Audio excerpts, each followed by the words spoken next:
झाली त्यामध्ये शिवराज द्राक्षे आणि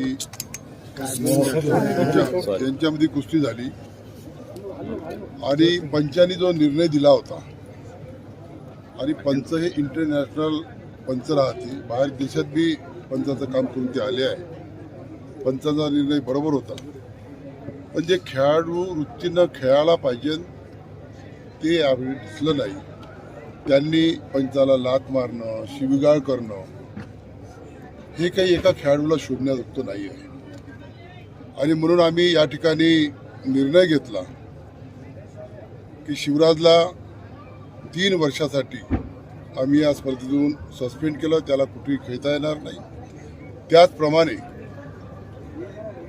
फायनलमध्ये महेंद्र गायकवाड आणि मोहोळ यांच्यामध्ये जी कुस्ती झाली होती, त्यांनी कुस्ती